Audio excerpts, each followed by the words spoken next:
कांग्रेस के जो अधिवेशन है ना, ये 3 दिन का तमाशा है। ये मैं नहीं कह रहा हूँ, ये अश्विनी कुमार दत्त साहब कह चुके हैं, जो एक स्वतंत्रता सेनानी थे।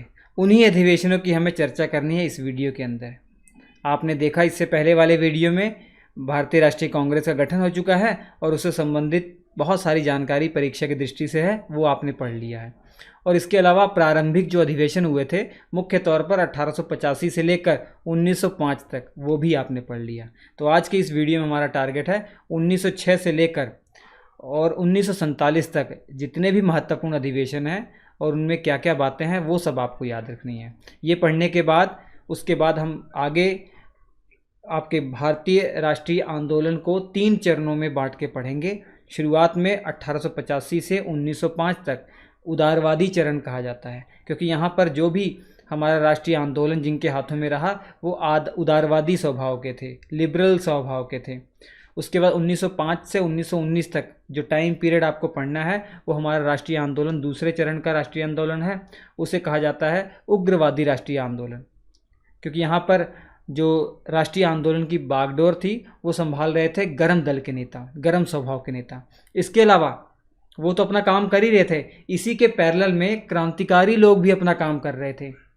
तो दूसरा चरण उग्रवादी चरण तो है ही है, इसके अलावा क्रांतिकारी चरण भी पैरेलल में चल रहा है। और 1919 के बाद गांधी जी का वर्चस्व मजबूत हो जाता है। हालांकि शुरुआत 1917 से ही हो जाती है, लेकिन 1919 तक आते आते बहुत पॉपुलर गांधी जी हो जाते हैं। तो हमारे राष्ट्रीय आंदोलन पर जो छवि बनी रही, जो भारी पड़े रहे, वो गांधी जी भारी पड़े रहे। जहाँ भी आंदोलन हो रहा है वहाँ पे देख रहे हैं कि गांधी जी ही मेन रोल पर हैं, तो वो गांधीवादी चरण कह लिया जाता है। लेकिन दिमाग में रखिएगा कि दूसरे चरण और तीसरा चरण, मतलब जो उग्रवादी चरण है और आपका गांधीवादी चरण है, इन दोनों के पैरेलल में घटनाएं घट रही हैं, क्रांतिकारी घटनाएं। उनको नकारा नहीं जा सकता, उनका भी बहुत बड़ा रोल है हमारी देश की आज़ादी के लिए। तो क्रांतिकारी चरण इनके पैरेलल में चल ही रहा है। वो क्या क्रांतिकारियाँ घटनाएं हो रही थी, ये क्या कर रहे थे, वो एक अलग चैप्टर में हम पढ़ेंगे, ठीक है। तो फिलहाल इस चैप्टर में आप केवल कांग्रेस से संबंधित ओवर जो चीज़ें हैं वो पढ़ रहे हैं। अब इनसे जुड़ी हुई जो डिटेल चीज़ें हैं वो तो आप शुरुआत से स्टेप बाय स्टेप पढ़ेंगे। मतलब 1885 में क्या हुआ, 86, 87, 88 ऐसे क्या हुआ, वो सब पढ़ते रहेंगे। ये अधिवेशन जो है मैं बता रहा हूँ पहले ही आपको, लेकिन ये बाद में डिटेल में भी आएंगे, ठीक है। जैसे 1916 की बात करें, लखनऊ में अधिवेशन हुआ था, बहुत इंपॉर्टेंट है। इसको डिटेल में बाद में भी आपको पढ़ना है कि 1916 में क्या क्या घटनाएं घटी हैं, ठीक है। अभी तो मैं बस बता दूंगा 1916 में ये अधिवेशन हुआ था, इसकी अध्यक्षता इसने की थी, ये हुआ था, वो हुआ था। लेकिन जो डिटेल चीज़ें हैं वो आगे आप पढ़ते रहिए, टेंशन मत लीजिएगा, ठीक है। तो भैया हम आज से शुरुआत करेंगे इस वीडियो में 1906 में जो कलकत्ता अधिवेशन हुआ था। 1905 तक जो अधिवेशन हुआ था गोपाल कृष्ण गोखले ने जिसकी अध्यक्षता की थी वो आपने पढ़ लिया। आपने देखा 1885 से 1905 तक जितने भी नेता अध्यक्ष बन रहे हैं या जितने भी नेता पॉपुलर थे वो उदारवादी नेता थे, नरम दल के नेता थे, नरम दल के। मतलब उनकी पॉलिसी थी अंग्रेज़ों के द्वारा जो बनाया गया कानून उसको फॉलो कर रहे हैं, लेकिन अपनी जो मांगे हैं उसके लिए वो चिट्ठियाँ लिखा करते थे, पत्र लिखा करते थे। और जो गरम दल के नेता थे, उग्र स्वभाव के थे, वो कहते थे भैया क्या चिट्ठियाँ लिख रहे हो, क्या लव लेटर लिख रहे हो, आपकी बातें नहीं सुनने वाले अंग्रेज़ों को उन्हीं भाषा में समझाना चाहिए जिस भाषा में वो समझ सकें। तो आप ये चिट्ठियाँ उठियाँ लिखना बंद कीजिए। तो 1885 से 1905 तक तो जैसे तैसे नरम दल के नेताओं को झेल लिया, लेकिन 1905 में घटना हो जाती है, आप सभी को मालूम है, बंगाल का विभाजन हो जाता है। बंगाल का विभाजन होते ही जो भी इज्जत बची हुई थी नरम दल के नेताओं के प्रति लोगों की, वो सब खत्म हो गई। अब उसके बाद पॉपुलैरिटी किसको मिल गई, गरम दल के नेताओं की। जैसे जो राइज़ किया है एक बार उसका सूरज ढलना ही ढलना है। तो 1885 से जो सूरज चढ़ा था नरम दल के नेताओं का, उदारवादी नेताओं का, वो 1905 तक आते आते ढल गया। अब किसका सूरज चढ़ने वाला है, गरम स्वभाव के नेताओं की। लाल बाल पाल की बात होने वाली है। लाला लाजपत राय, बाल गंगाधर तिलक और अरविंद पाल जैसे बड़े बड़े जो गरम दल के नेता थे, उग्र स्वभाव के नेता थे, उनकी बात होने वाली है। अब 1905 के बाद जितना भी कांग्रेस पर सिस्टम हावी रहेगा, जो अध्यक्ष हावी रहेंगे, वो किसकी पॉपुलैरिटी हावी रहेगी? गरम दल के नेताओं की हावी रहेगी।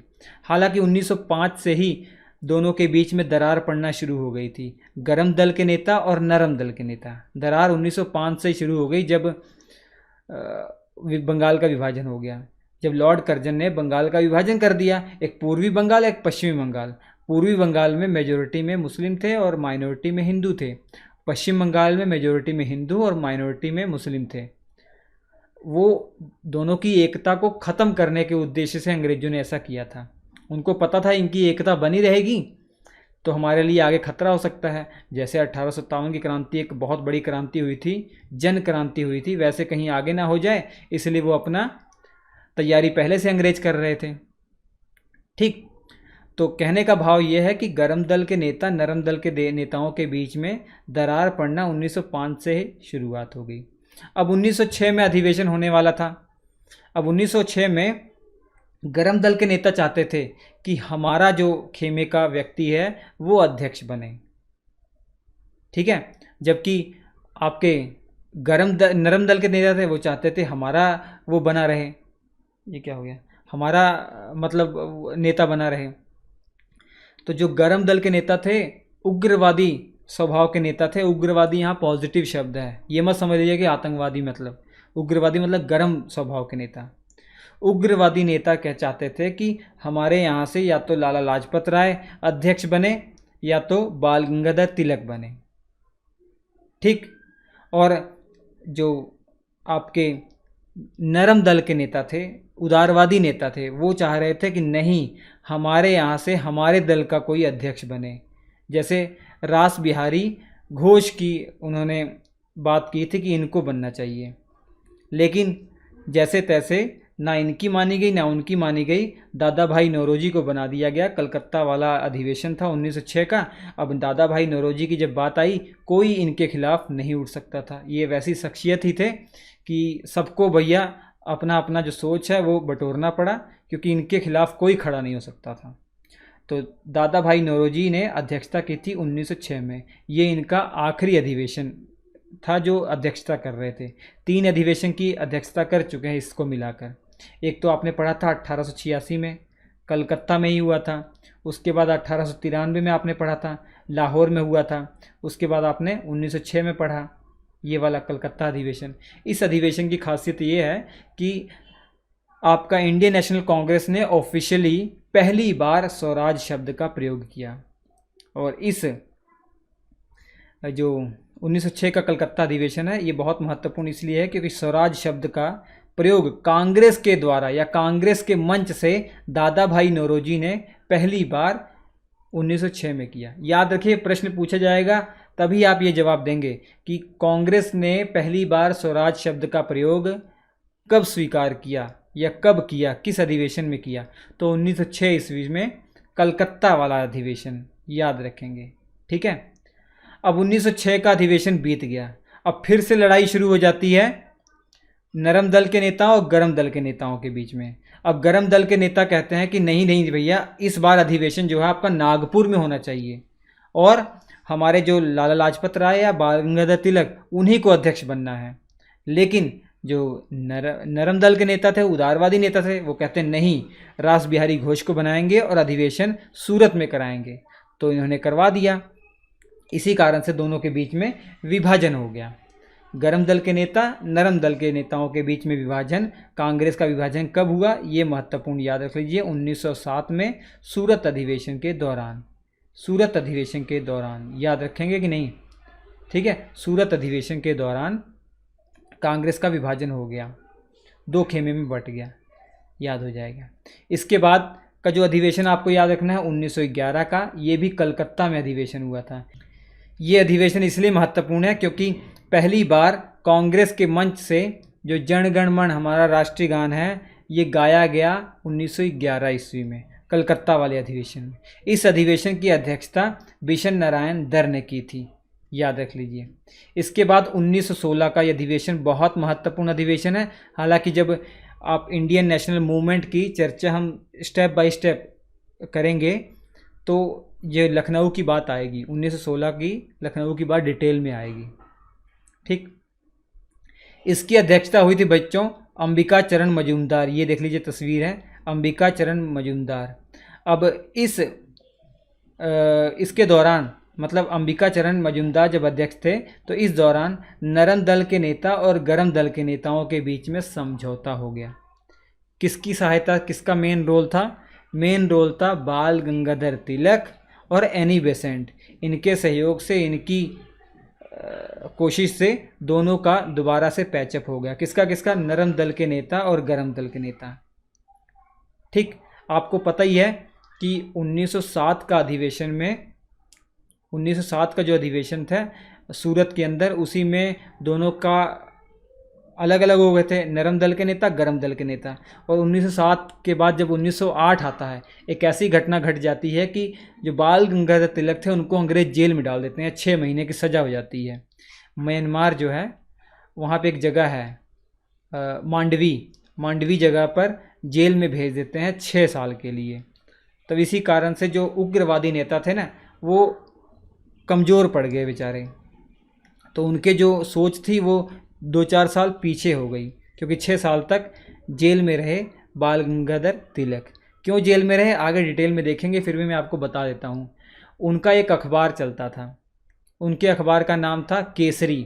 केसरी अखबार में उन्होंने ऐसी बात छाप दी थी ना, जिसके कारण अंग्रेज़ों ने गुस्से में आकर उनको जेल में कर दिया था। वो बात क्या थी?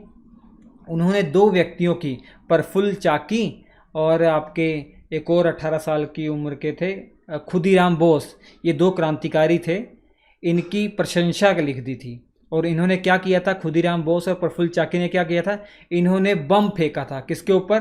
किंग्सफोर्ड, बंगाल का एक बहुत बड़ा न्यायाधीश था, जज था, उसको मारने के उद्देश्य से इन्होंने बम फेंका था, लेकिन वो मरा नहीं। उसकी जगह पे 2 यूरोपियन महिलाएं मर गई। इसी कारण से प्रफुल्ल चाकी ने तो अपने आप को गोली मार दी और खुदीराम बोस पकड़े गए, उनको बाद में फांसी की सज़ा हो गई। 18 वर्ष की आयु के थे मात्र। तब उन्हीं के द्वारा जो बम फेंका गया था ना, उसकी प्रशंसा कर दी गई बाल गंगाधर तिलक के द्वारा केसरी में। इसी कारण से इनको 6 साल की सज़ा सुना दी गई। ठीक है, तो बात आते हैं 1916 तक छूट गए थे वो 1914 में ही छूट गए थे बाल गंगाधर तिलक। तो नरम दल और गरम दल दोनों का समझौता हो गया। इसके अलावा लखनऊ पैक्ट, लखनऊ समझौता हुआ। मुस्लिम लीग, इंडियन मुस्लिम लीग और इंडियन नेशनल कांग्रेस, इन दोनों के बीच में समझौता हुआ इसी 1916 के अधिवेशन में लखनऊ के अंदर। लखनऊ में कांग्रेस का भी अधिवेशन था और उस समय लखनऊ में ही जो आपकी मुस्लिम लीग थी उसका भी अधिवेशन था। तो दोनों ने समझौता किया। वो क्या क्या बातें थी वो आगे आप डिटेल में पढ़ेंगे ही। मतलब ये कुल मिला जुला के एक ही रास्ते पे चलने का उन्होंने निश्चय किया, लेकिन कुछ ज़्यादा देर तक ये लोग एक रह नहीं पाए, बाद में अलग हो ही गए। और इसी अधिवेशन में जो आपके बाल गंगाधर तिलक हैं, उन्होंने एक बहुत बड़ी बात की थी, जो आज भी नारा लगाया जाता है, स्वराज मेरा जन्मसिद्ध अधिकार है और मैं इसे पाकर रहूँगा। ये बाल गंगाधर तिलक ने कहा था इसी अधिवेशन के दौरान। तो बहुत महत्वपूर्ण है, आपको याद रखना है। इसके बाद 1917 में बहुत महत्वपूर्ण अधिवेशन है, कलकत्ता में अधिवेशन होता है। इसकी अध्यक्षता एनी बेसेंट करती हैं। तो इंडियन नेशनल कांग्रेस के इतिहास में वो पहली महिला का नाम बताइए जिसने कांग्रेस की जो अधिवेशन की अध्यक्षता की थी, वो एनी बेसेंट है। ये आयरलैंड की निवासी थी। कहाँ की? आयरलैंड की निवासी थी। ठीक है। और एक प्रश्न ऐसा भी आता है कि इंडियन नेशनल मतलब उस पहली भारतीय महिला का नाम बताइए जिन्होंने इंडियन नेशनल कांग्रेस की अध्यक्षता की थी।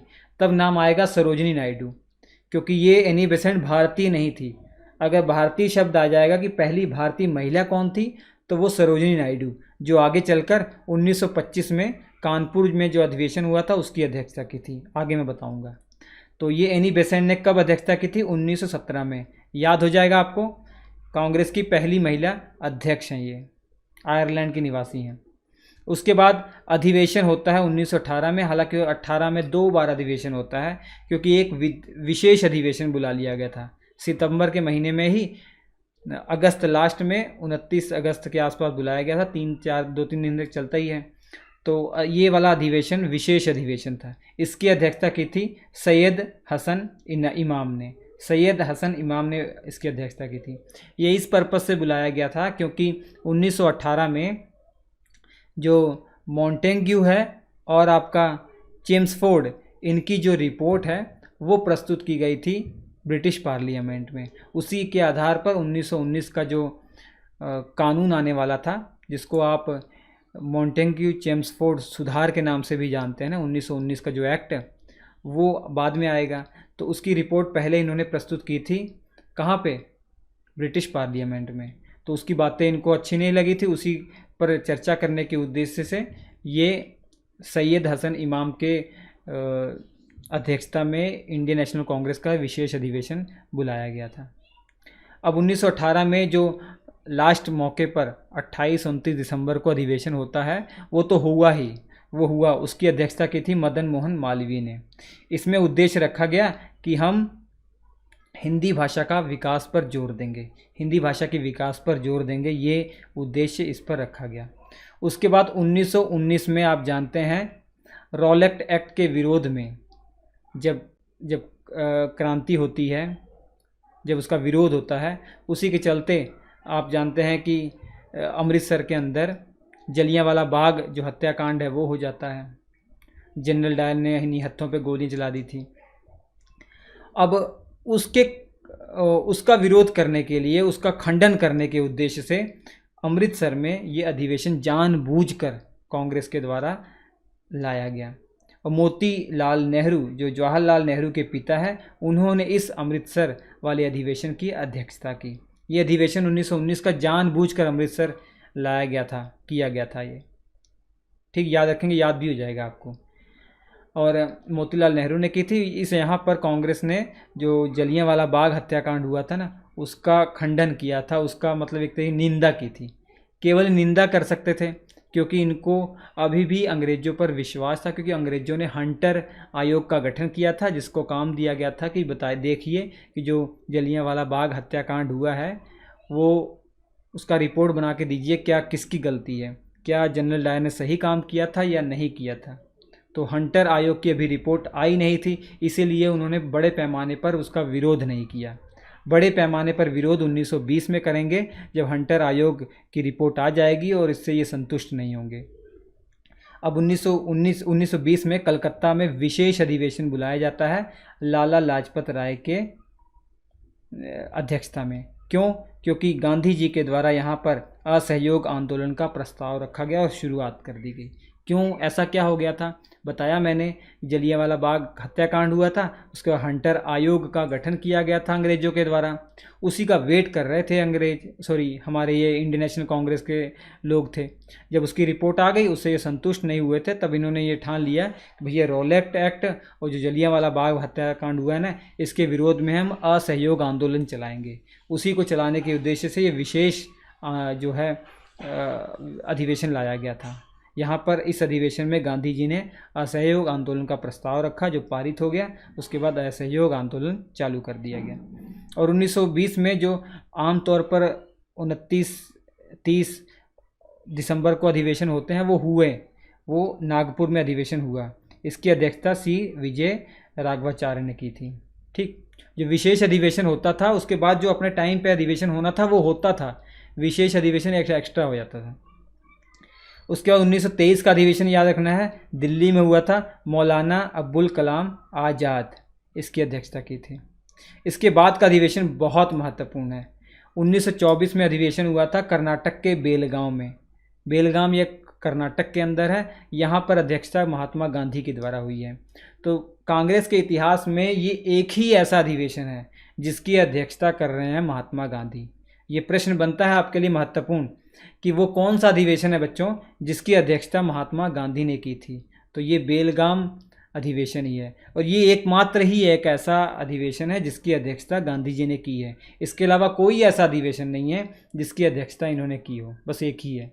हाँ, सदस्य जरूर रहे हैं ये, मतलब ऐसे बहुत सारे अधिवेशन हैं जिसमें ये शामिल तो हुए हैं। 1901 में भी शामिल हुए थे, जब कुछ दिनों के लिए ये इंडिया में आए हुए थे, पहली बार वहाँ शामिल हुए थे। लेकिन अध्यक्षता भैया एक ही अधिवेशन की है, वो बेलगाम, याद हो जाएगा। उसके बाद 1925 का अधिवेशन होता है कानपुर में, और ये परीक्षा की दृष्टि से बहुत महत्वपूर्ण है ही है, क्योंकि अध्यक्षता कर रही हैं सरोजिनी नायडू। ये पहली भारतीय महिला है, याद रखिएगा नाम, पहली भारतीय महिला जिन्होंने इंडियन नेशनल कांग्रेस की अध्यक्षता की थी, वो सरोजिनी नायडू थी। कानपुर में अधिवेशन हुआ था 1925 के अंदर, और विजय विश्व तिरंगा प्यारा जो गीत है इस अधिवेशन में पहली बार गाया गया, याद रख लेंगे, ठीक है। और हसरत मोहानी ने पूर्ण स्वराज की मांग रखी थी इस अधिवेशन में, बस पूर्ण स्वराज की मांग, पूर्ण स्वराज की प्रस्ताव को अभी पारित नहीं किया है कांग्रेस ने, बस मांग, एक बार कोई सदस्य हैं हसरत मोहानी, उन्होंने भैया बस मांग रख ली कि हमको पूर्ण स्वराज चाहिए, बस एक मांग रखी गई। अभी कांग्रेस का कोई भी स्टैंड नहीं है ऑफिशियल पूर्ण स्वराज को लेकर, वो आगे आएगा, वो आगे आएगा। 1927 में अधिवेशन होता है मद्रास में, और M.A. अंसारी के द्वारा इसकी अध्यक्षता होती है। इसकी इम्पोर्टेंट बात यह है कि इस अधिवेशन में साइमन गो बैक का नारा दिया गया, और यही यूज़ हुआ 1928 में जब साइमन आयोग भारत आया। साइमन आयोग भारत आया तो उसका विरोध बड़े पैमाने पर हुआ, जिसके कारण हमारे लाला लाजपत राय की मृत्यु हो जाती है। आप सभी जानते हैं उस विरोध में उनके ऊपर लाठीचार्ज किया जाता है, और लाठीचार्ज के दौरान सिर पर गहरी चोट आने के कारण उनकी मृत्यु हो जाती है, वो शहीद हो जाते हैं। ये सब बातें डिटेल में आएंगी, टेंशन मत लीजिए। अभी बस ये हम फोकस कर रहे हैं कि कौन कौन से महत्वपूर्ण अध्यक्ष हैं और कौन सा अधिवेशन है, ठीक है। बाकी ये सब घूम फिर के दोबारा आएंगे ही। उसके बाद लाहौर में अधिवेशन होता है 1929 ईस्वी में, अध्यक्षता होती है जवाहरलाल नेहरू के द्वारा, और आपके पूर्ण स्वराज का जो प्रस्ताव है यहाँ पारित हो जाता है। तो प्रश्न बनता है बहुत महत्वपूर्ण, इंडियन नेशनल कांग्रेस ने ऑफिशियल पूर्ण स्वराज का प्रस्ताव कब पारित किया? तो ये 1929 का अधिवेशन है, ठीक, लाहौर के अंदर, और जवाहरलाल नेहरू इसकी अध्यक्षता कर रहे हैं। और इसके अलावा 26 जनवरी 1930 को पूर्ण स्वराज दिवस मनाने के लिए घोषणा भी कर दी गई इस अधिवेशन के दौरान। यही कारण है कि हमारा संविधान तो 26 नवंबर 1949 को ही बन गया था, लेकिन लागू 26 जनवरी 1950 को क्यों हुआ? स्पेशल 26 जनवरी को क्यों हुआ? इतना वेट हमने क्यों किया 1-2 महीने का? वेट इसलिए किया क्योंकि 26 जनवरी 1930 में हमने इंडियन नेशनल कांग्रेस ने पूर्ण स्वराज दिवस मनाया था, उसी बात को लेकर उन्होंने 26 जनवरी डेट टाल दी थी, ठीक है, समझ में आ गया होगा। अब 1931 में अधिवेशन होता है बच्चों कराची के अंदर, सरदार वल्लभ भाई पटेल इसकी अध्यक्षता करते हैं, और इस अधिवेशन में गांधी इरविन जो समझौता है वो स्वीकार कर लिया जाता है। इरविन उस समय वायसराय थे, और गांधी जी और इरविन के बीच में कुछ समझौता हुआ था, जिसमें कुछ बातें गांधी जी ने मानी थी, कुछ बातें इरविन ने मानी थी। वो क्या थी वो डिटेल में पढ़ना ही है, मैं आपको कुछ बातें बता देता हूँ। जैसे गांधी जी से कहा गया, गांधी जी आप जो है गोलमेज सम्मेलन में ज़रूर शामिल होइए, क्योंकि पहला गोलमेज सम्मेलन हो चुका है, उसमें इंडियन नेशनल कांग्रेस शामिल नहीं हुई है। अब ये हो गया तो इंडियन नेशनल कांग्रेस शामिल नहीं होगी, तब गोलमेज सम्मेलन का कोई मतलब ही नहीं है। जो 3 गोलमेज सम्मेलन वो सब डिटेल में पढ़ना ही है हमको, तो उसी को लेकर दोनों में समझौता हुआ, भैया आपको ये करना है वो करना है। तो गांधी जी ने कहा ठीक है हम सब आपकी बात मानेंगे, लेकिन हमारे जो आपने गिरफ्तार किए गए लोगों को उनको छोड़ दीजिए। तो इरविन ने कहा ठीक है, जिनके ऊपर नॉर्मल मुकदमे हैं वो छोड़ देते हैं, जिनके ऊपर आपराधिक मामले हैं उनको नहीं छोड़ेंगे। तो सब बातें हो गई थी, गांधी इरविन समझौता यहाँ पर कांग्रेस ने स्वीकार कर लिया, और मौलिक अधिकारों की मांग सबसे पहले ऑफिशियल कांग्रेस ने इसी अधिवेशन के दौरान की, ठीक। और 1937 में फैजपुर अधिवेशन होता है, ये गांव में होता है। ये पूरे अधिवेशन में जितने भी अधिवेशन है ना, उसमें पहला ऐसा अधिवेशन है जो पहली बार गांव में कंडक्ट करवाया गया। महाराष्ट्र में एक गांव छोटा सा है फैजपुर, वहाँ पर ये अधिवेशन होता है। जवाहरलाल नेहरू इसकी अध्यक्षता करते हैं, ठीक। इसके बाद अधिवेशन बहुत महत्वपूर्ण है, निर्विरोध चुना जाता है सुभाष चंद्र बोस को। हरिपुरा अधिवेशन, गुजरात में एक क्षेत्र है हरिपुरा, वहाँ पर अधिवेशन होता है 1938 का। इसकी अध्यक्षता करते हैं सुभाष चंद्र बोस। इसके बाद वाला अधिवेशन दोबारा से सुभाष चंद्र बोस जीत जाते हैं, मतलब प्रस्ताव रखा जाता है कि भैया त्रिपुरी जो अधिवेशन है, ये मध्य प्रदेश में एक जगह है त्रिपुरी, वहाँ जो अधिवेशन हो रहा है ना 1939 का, इसकी अध्यक्षता सुभाष चंद्र बोस करें। ये प्रस्ताव लोगों के द्वारा रखा गया, लेकिन गांधी जी अड़ गए कि नहीं भैया, सुभाष चंद्र बोस ये अध्यक्ष नहीं बनेंगे, किसी को बना लीजिए, सुभाष चंद्र बोस नहीं बनेंगे। तो इनसे पूछा गया गांधी जी से, तो किसको बनाना चाहिए? इन्होंने एक नाम सुझाव दिया कि पट्टाभी सीतारमैया को, ये तस्वीर देख लीजिए, पट्टाभी सीतारमैया, इनको अध्यक्ष बनाइए। लेकिन बहुत बड़ा खेमा, कांग्रेस का ये चाह रहा था कि सुभाष चंद्र बोस बने, ठीक है, सुभाष चंद्र बोस बने, लेकिन गांधी जी और इनके समर्थक चाह रहे थे पट्टाभी सीतारमैया बने। और दोनों के बीच में इलेक्शन करवाया जाता है, जिसमें वोट सभी कांग्रेस सदस्य करते हैं, और जीत आखिर हो जाती है सुभाष चंद्र बोस की। और गांधी जी इसको दिल पे ले लेते हैं। गांधी जी कहते हैं कि ये पट्टाभी सीतारमैया की हार नहीं है, ये हार मेरी है, मेरी।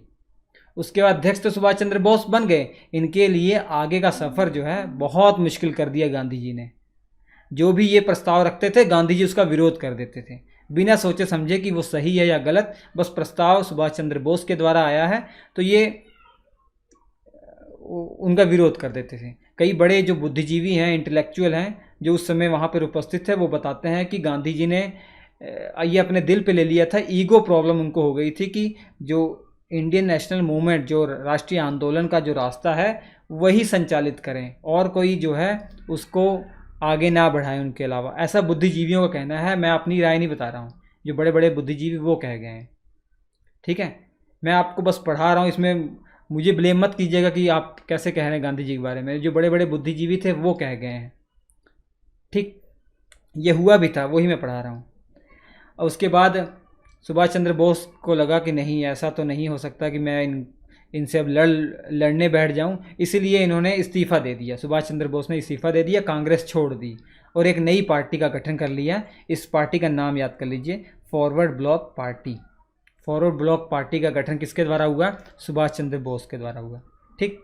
अब 1940 में रामगढ़ का अधिवेशन होता है, दोबारा से मौलाना अबुल कलाम आज़ाद जो है ये अध्यक्ष बनते हैं इस अधिवेशन के। और भारत छोड़ो आंदोलन का जो प्रस्ताव है वो यहीं पर रखा गया। भारत छोड़ो आंदोलन का जो प्रस्ताव है इसी अधिवेशन के दौरान रखा गया और वो पारित हो गया। उसके बाद भारत छोड़ो आंदोलन, जो सत्याग्रह है, जो आंदोलन है, वो चलाना शुरू हो गया। उसके बाद अधिवेशन मेरठ में हुआ 1946 में, तो JB कृपलानी इसके अध्यक्ष रहे। तो नवंबर 1947 में इन्होंने इस्तीफ़ा दे दिया और नवंबर 1947 के बाद अध्यक्ष बन जाते हैं आपके राजेंद्र प्रसाद। राजेंद्र प्रसाद।